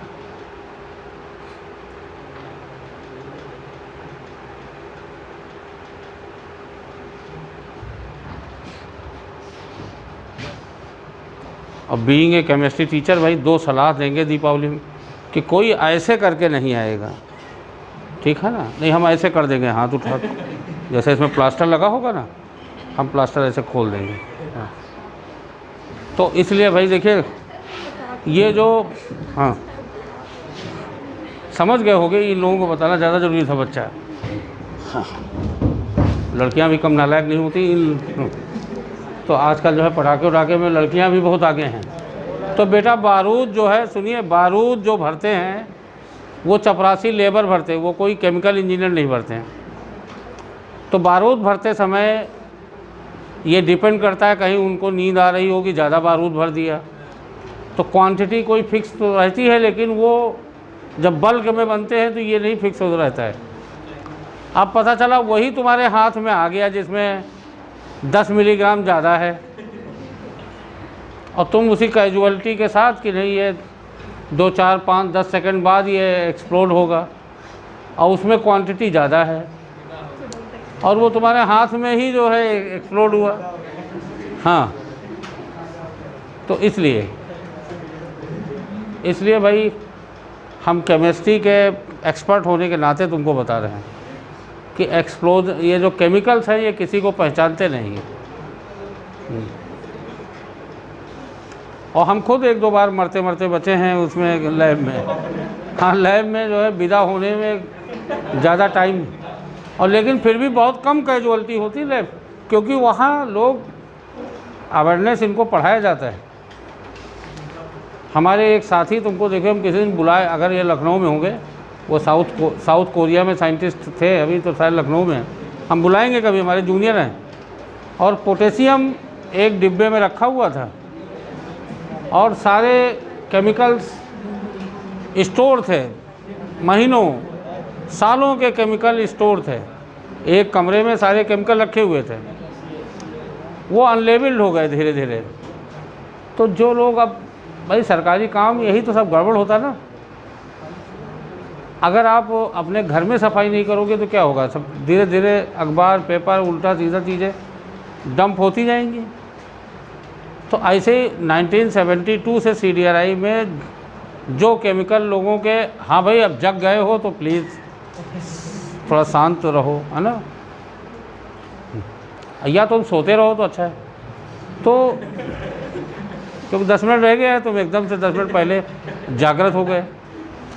अभी पूरे हमारे क्लास में तुम सोते रहे हो और एकदम से जब हम मेन बात पे पहुँचे हैं तुम जग गए, मतलब लोगों को और जागृत करने के लिए। तो बेटा 10 मिनट तुम सोते रहो थोड़ी देर। अब उसके बाद जो है हेड ऑफ डिपार्टमेंट, देखिए ये सब सीखिए, सोडियम पोटेशियम, सोडियम ऐसे टुकड़ा रख दीजिए तो एयर से रिएक्ट हो जाएगा। पर बेटा पोटेशियम तुम रख भी नहीं पाओगे। पोटेशियम अगर 1 मिलीग्राम आपने यहाँ निकाला तो जो लोग वहाँ बैठे होंगे वो भी विदा होंगे। हाँ, highly reactive with it catches fire, और फायर ही नहीं लगेगी, उसमें एक्सप्लोजन होगा। पोटेशियम इतना वायलेंटली रिएक्ट होता है। तो अब इसीलिए केरोसिन ऑयल प्लास्टिक डिब्बे में रखा जाता है। तो अब उसको भी किसी ने अंदर डंप कर रखा था उसी। तो एक साइंटिस्ट जब हेड बने तो उनके अंदर देशभक्ति जागृत हुई। उन्होंने कहा करोड़ों के केमिकल ये ख़राब हो रहे हैं, क्यों ना हम इनको री इन्वेस्टिगेट करके आइडेंटिफाई करें और इनको किसी यूनिवर्सिटी या जो जहाँ ज़्यादा फंड नहीं है वहाँ जो है दान में दे दें। तो सबकी ड्यूटी लगा दी गई। तब उसमें सबसे ज़्यादा स्टूडेंट ही सबसे पहले ज़्यादा संख्या होती उनकी। तो 4 स्टूडेंट, 1 साइंटिस्ट, सबके ग्रुप बनाए गए, 2 टेक्नीशियन, 1-2 चपरासी, सबके ग्रुप बनाए गए और ड्यूटी लगा दी गई। तो पटेल हमारे साथ एक वर्मा जी बछरावा के रहने वाले टेक्नीशियन बहुत होशियार थे, तो हम भी उसी तरफ के, तो हमारा फेवर करते थे। तो हमारा हाथ पकड़ा, कहा डीपी सिंह स्टूडेंट का इंश्योरेंस नहीं होता है, और जो साइंटिस्ट हैं अगर ये विदा होंगे तो इनके बच्चों को नौकरी लग जाएगी और इतने लाख रुपए मिल जाएगी। ये सब मतलब बताया उन्होंने। उनका कहने का मतलब था कि ये जो केमिकल्स हैं ये सेफ़ नहीं होते बेटा, और बड़ी लेबोरेटरी में पता नहीं कितने केमिकल्स। अभी दिल्ली डीयू यूनिवर्सिटी में कोई साइंटिस्ट रेडियो एक्टिविटी पे काम कर रहे थे और उसके बाद वो रिटायर हो गए। उनका रेडियो एक्टिव मटेरियल पोलोनियम या समथिंग कुछ था, उसको उन्होंने बड़ी, भाई वहाँ पे तो कूड़ा वूड़ा फेंकने के लिए बड़ी ठेकेदार बड़ी कंपनीज आती हैं, और वो कूड़ा जो है उन कंपनियों ने उठाया। तो जानते हो क्या हुआ? अभी 4 साल पहले घटना है ये। फिर उसके बाद लेबर, अब वो तो भाई इन सब रेडियो एक्टिव मटेरियल का गोल्डन कलर चमकती हैं ये, तो उनको लगा कि जो है हम हीरा वूरा जवाहरात कोई पा गए हैं, ठीक। तो उसको जेब में रख लिया 4 लोगों ने। और उसके बाद जो है जब उसमें 1-2 मज़दूरों ने देखा कि इन 4 लोगों ने कोई गोल्डन टाइप के मटेरियल को जेब में रख लिया, तो वो गए अपने ठेकेदार से बताए। अब वो ठेकेदार ने कहा नहीं हमको लाओ, तो आधा वो अपने जेब में रख लिए। घंटे भर बाद उनका पहले तो हेयर लॉस होना शुरू हुआ, 2 घंटे बाद। अब देखिए ये रेडियो ये तुमको, और फिर बेटा 4 घंटे बाद उनके ब्लिस्टरिंग होने लगी बॉडी में। और वो एम्स में जब भर्ती हुए एम्स में, तो पहले तो वहाँ डॉक्टर तो समझ गए कि ये इतना जल्दी रिएक्शन हो रही बॉडी में स्पॉन्टेनियस, तो ये खाली पॉइजन का चक्कर नहीं है, इतना जल्दी कैसे हो सकता है। वो तो समझ गए रेडियो एक्टिव पोल्यूशन है। तो तुरंत हरकत पूरे एम्स में हो गई भाई कि रेडियो एक्टिव पोल्यूशन है, तो इनका वार्ड ये सब। अब बाद में बेटा जो है जब इन्वेस्टिगेट हुआ ना, तो ये पोल्यूशन निकला पोलोनियम। तो पता चला कि जांच हुई कि भैया आया कहाँ से इतना महंगा सामान। तो पता चला कि प्रोफेसर साहब किसी डीयू में या किसी यूनिवर्सिटी में, उनको रेडियो एक्टिविटी पर रिसर्च करने का भूत सवार हुआ। तो ऐसे हैं बेटा। CDRI में 2-4 मेजे रेडियो एक्टिव, एक कोई साइंटिस्ट थे, उनको भी इसी तरह का, तो वो स्पेशल टाइप की मेज़ें होती हैं, लैब हो, उसके लिए प्रैक्टिकल सामान सब अलग होता है, तो वो ख़रीदवा लिए और बाद में इसको ऊपर रख दिए जब रिटायर हो गए। कुछ लोगों ने उसी दरमियान उनको चोरी कर लिया, लेबर कोटे के इन लोगों ने चोरी कर लिया 2 बढ़िया बेंच, 2 चेयर। अब बाद में खलबली मची कि तो इस पर कुछ रेडियो एक्टिविटी काम हुआ था। तो एक नोटिस लगा दी गई कि भाई देखिए ये जिन लोगों ने लिया हो ये रेडियो एक्टिव मटेरियल है, तीसरे दिन अपने आप ही आ गई वहाँ पे, लोगों ने वापस कर दिया। तो ये खतरा हो सकता। तो ऐसे बेटा केमिकल में क्या हुआ फिर, हमारे एक जूनियर परवेज़ अहमद नाम है, डॉक्टर परवेज़ अहमद, अब ऐसे क्यूरियासिटी बस एक बॉटल को सेक कर दिया उन्होंने, और हम तो गेट के बाहर ही खड़े थे। तो उस समय हम भी अंदर आ गए, लेकिन हम रहे खिड़की के आसपास कि जिससे भागने में दिक्कत ना हो। तो ऐसे क्यूरियासिटी बस। और हमारे साथ और एक दो लड़के थे, लड़कियां थी, उनको हमने रोक दिया। हमने कहा दूर रहो, इसमें ज़्यादा रिसर्च करने की ज़रूरत नहीं है। तो जैसे ही एक टुकड़ा पोटेशियम बाहर आया, it catches spontaneously catches fire. अब वहाँ तो किसी में बेंजीन रखा, किसी में टालवीन। तो खैर उसमें ये था कि जो ड्यूटी लगाई जा रही थी वो 5 मिनट में सब स्वाहा हो गया, राख हो गया। मतलब जब तक यहाँ से हजरतगंज से फायर ब्रिगेड जो यहाँ से जब तक पहुँचे तब तक वो पूरा सफाया हो चुका था, सारे केमिकल आइडेंटिफाई हो चुके थे। लेकिन परवेज़ अहमद के बेटा ये ग्लव्स, क्योंकि वहाँ वहीं थे, हम लोग तो भाई छलांग लगाए, बाहर गिरे जा कर के हम, और तो वो फंस गए। फिर जो है बलरामपुर, फिर मेडिकल कॉलेज, तो ये तो पूरा अफरा तफरी हो गई। फिर CSIR बात पहुंच गई कि लड़कों को ड्यूटी ऐसे लगाई जा रही, तो बात ज़्यादा मतलब वो ना हो। फिर हम लोग लड़के सब KGMC ट्रामा सेंटर में धरना दे दिए जाके, तो उसका सही इलाज हुआ। और जब वो जापान गया PDF डिग्री के लिए, तो वहाँ के डॉक्टरों ने उसका हाथ सही किया, सर्जरी से, नहीं थी हाथ दस गया था, खाल आल सब अंदर चली गई थी। तो ये कैजुअलिटी केमिकल, आप देखिए कहीं जो पेट्रोलियम वगैरह के इंस्टीट्यूट होते हैं, उनमें कहीं आग लगती तो कहाँ टाइम मिलता है, तो उसमें कोई बच थोड़ा हो पाता है। पेट्रोलियम 10 की पावर बेटा एटलीस्ट 10 की पावर 5 टाइम, ईथर जो है पेट्रोल से 10 की पावर 5 टाइम ज़्यादा इनफ्लेमेबल होता है पेट्रोल से। कम से कम कॉमन ईथर तो 100 गुना ज़्यादा फ्लेमेबल है। तब आप बताइए, पेट्रोल की तुलना में 100 गुना, मतलब जब ईथर प्रैक्टिकल कराया जाता है तो वहाँ लैंप वैम्प बाहर निकाल दिए जाते हैं। इसीलिए इलेक्ट्रॉनिक डिवाइस ज़्यादा होती है, जैसे हीटर वगैरह में आग लगने का खतरा नहीं होता है, तो इसलिए। तो अगर इन सब मटेरियल में आग लगती है तो फिर वहाँ चांस नहीं रहता है बचने का, सेफ्टी फिर काम नहीं आती, समझे। तो वहाँ पे दिमाग जो है ज़्यादा कि आप ऐसे जो है परिस्थितियों में आपको करना कैसे है, आप अलर्ट रहिए, होशियार रहिए, समझे। अब क्या लोग KCN, हम ही ने काम किया है KCN पे कितना सारा, लेकिन वहाँ अलर्ट रहा जाता है। बेंजोइन कंडेंसेशन में KCN यूज़ होता है और कोई दूसरा अल्टरनेटिव ही नहीं है। तो सब में भाई आप होशियार रहिए। तो किसी काम में अगर आप अलर्ट नहीं होगे तो खतरा है भाई। अब देखिए कितने लेबर अधिकारी कोयले के खान में काम करते हैं, वहाँ पे मार्स गैस बनती है, बहुत ज़्यादा खतरा होता है। तो वो सब फायर सेफ्टी वगैरह सब दी जाती है, लेकिन जब बल्क में कैजुअल एक्सीडेंट होते हैं तो फिर बचता कहाँ। तो इसलिए भाई आप उपाय ही सबसे पहले ही अलर्ट रहिए। तो हमको हमारे साथी चौधरी जी ने बता रखा था कि DP सिंह आप पीछे रहो, तो हम हमेशा पीछे रहते थे, क्योंकि उनमें क्या लिखा हुआ, कोई कुछ लिखा तो है नहीं। अब तुम ऐसे बॉटल खोल दिए तुम इनहेल कर लिए तो आपको चक्कर भी आ सकता। हाइड्राजीन वगैरह NBS में ब्रोमीन होती, वो तुम सूंघ लिए तो फिर बेहोश हो जाओगे। ऐसे कई इवेंट हो चुके हैं जिनको, लेकिन हम अलर्ट रहते थे। एक तो पहले हम कामचोरी करते थे, थोड़ा पीछे रहते थे, खतरा नहीं। आप जहाँ आप देखिए, जहाँ आप जानते नहीं हो तो वहाँ ज़बरदस्ती पहलवानी दिखाने की ज़रूरत नहीं कि we are very alert and very obedient and good researcher. तो उससे क्या फ़ायदा है।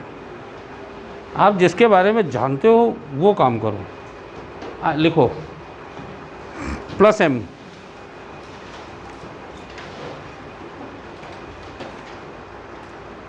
इसलिए आदमी कभी हमको कैजुअलिटी नहीं, एक आध बार जो है ग्लास व्लास धंस गए, और बाकी क्योंकि हम अलर्ट रहते थे। और जहाँ केमिकल्स हैं, केमिकल्स भैया आपको नहीं पहचानते हैं, केमिकल्स में कैजुअलिटी नहीं। बहुत ज़्यादा कैजुअल रहोगे तो कैजुअलिटी मिलेगी आपको। हाँ, लिखिए, the groups or atom or ions, the groups or atom or ions which releases pi electron. Groups are atom or ions which releases pi electron due to concept of resonance. Due to concept of resonance,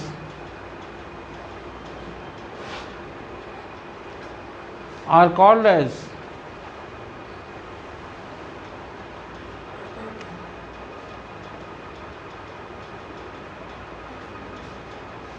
due to concept of resonance are called as electron releasing or having plus I effect group. Electron releasing or having plus I effect group.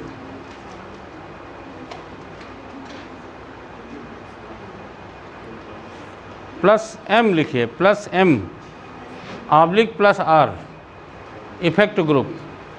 अब भाई plus M है ना, ये देखो मेरे बच्चों, ये है पूरा, लगभग सब लिख दिया है। ठीक, यही आर्थो पैरा डायरेक्टिंग ग्रुप भी होते हैं। हाइलोजन मेरे बच्चों सबसे बाद में है, लेकिन देखिए कितना इम्पोर्टेंट है। Halogen become electron releasing in mesomeric effect. हालांकि वो पुअर इफेक्ट शो करता है, लेकिन आप देखिए OH और OR में OH ज़्यादा रिलीजिंग है मेसोमेरिक इफेक्ट में, जबकि माइनस आई में OH कम है, OCH3 ज़्यादा है। तो वो बेटा इलेक्ट्रोनिगेटिविटी पे बेस्ड था, ये कंसेप्ट ऑफ रेजोनेंस पे बेस्ड है, और कंसेप्ट ऑफ रेजोनेंस प्लेनरिटी और बाकी चीज़ों पे बेस्ड है।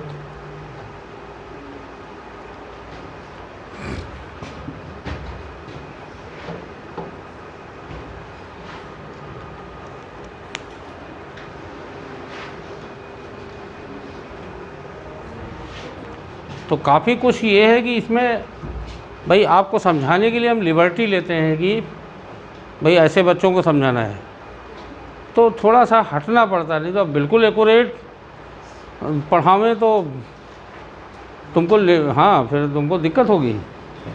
भाई हमको तो नीट का सिलेबस देखना है, ठीक, उसके अकॉर्डिंग हमको तरीके ढूंढने हैं जिससे कि आप आसानी से कर सको और आपको आगे चल के कहीं कंट्राडिक्शन ना हो। समझे कि यहाँ कुछ और पढ़ रहे हो, आगे जाके वो कंट्राडिक्ट हो रहे हैं।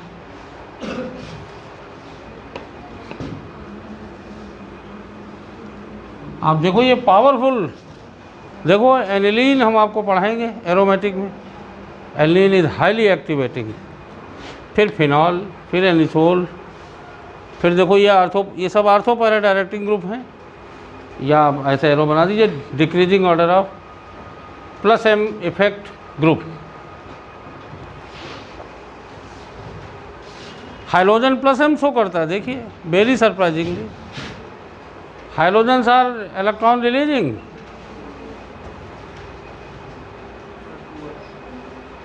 हाँ सबसे बाद में है, लेकिन है तो प्लस एम। एक और ख़ास बात, अब कल हम इसका एप्लीकेशन कराएंगे, ठीक बेटा।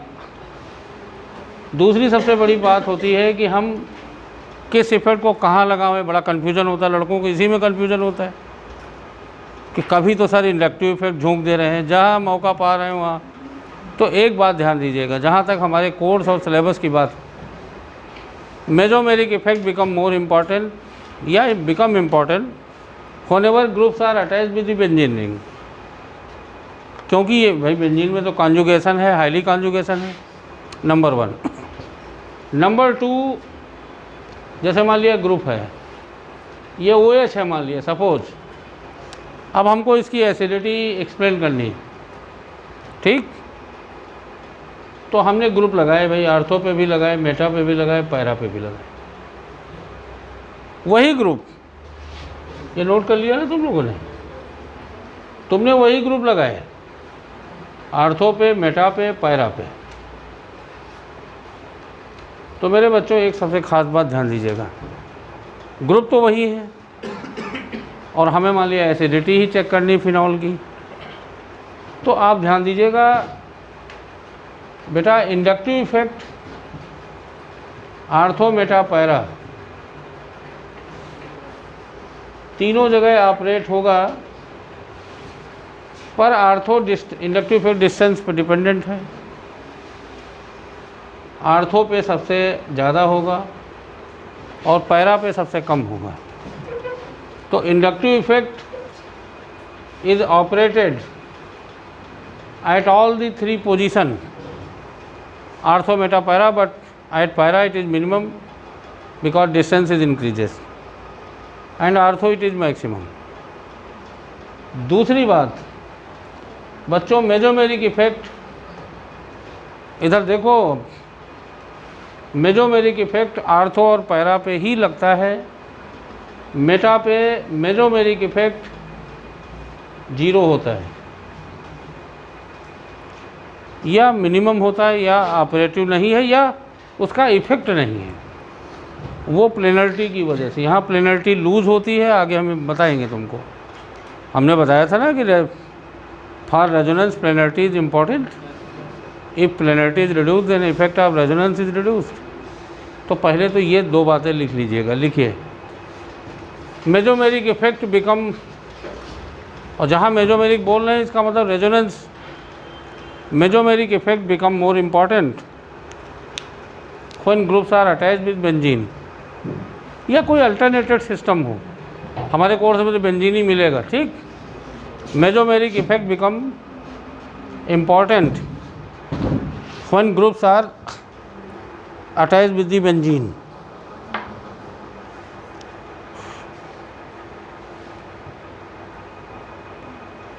Groups are attached with benzene. अगले लाइन से लिखो,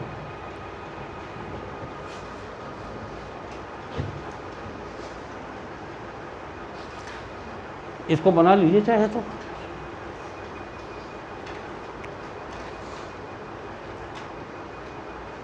बहुत दिन बाद बेटा दिखाई पड़ रहे हो आज, है ना, काफ़ी एब्सेंट रहे।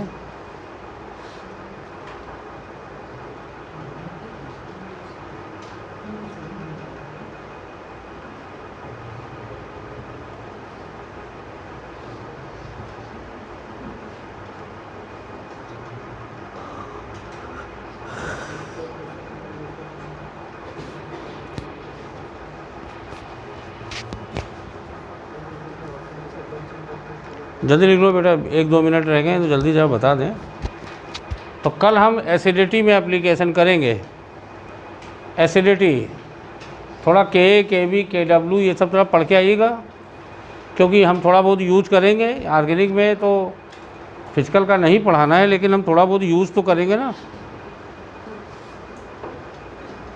आयनिक इक्विलिब्रियम से के, केबी कांस्टेंट थोड़ा बहुत तो यूज करेंगे ना। तो एक बात ध्यान दीजिएगा, मिनिमम इंडक्टिव इफेक्ट लगता है पैरा पे डिस्टेंस के कारण। लिखिए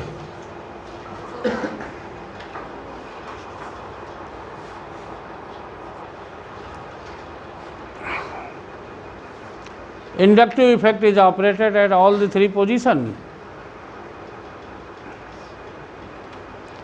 Inductive effect is operated at all the 3 positions, ortho, meta and para. Inductive effect is operated at all the 3 positions, ortho, meta and para, on increasing the distance.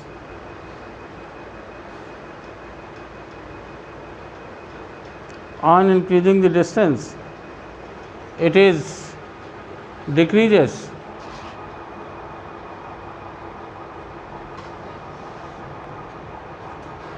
Therefore at para position inductive effect is minimum. At para position inductive effect is minimum.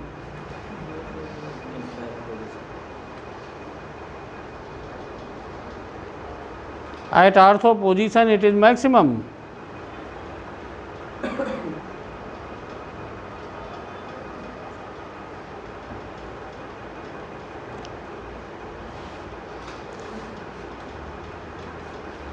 ठीक है. At ortho position it is maximum.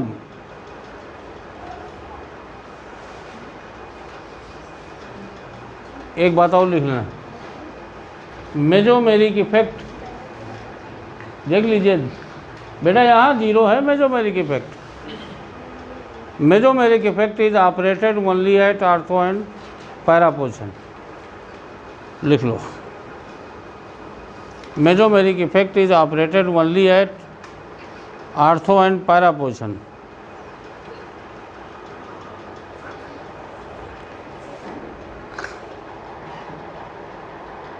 It is not operated at meta position. बेटा operate होता है, वो negligible होता है. ठीक, not operated at meta position. पर हमको तो क्वांटिटेटिव सवाल लगाने हैं. ठीक, तो बच्चों कल हम कार्बोक्सिलिक एसिड और फिनॉल इन सब की एसिडिटी एक्सप्लेन करेंगे. एसिडिटी का एक और बेसिसिटी का.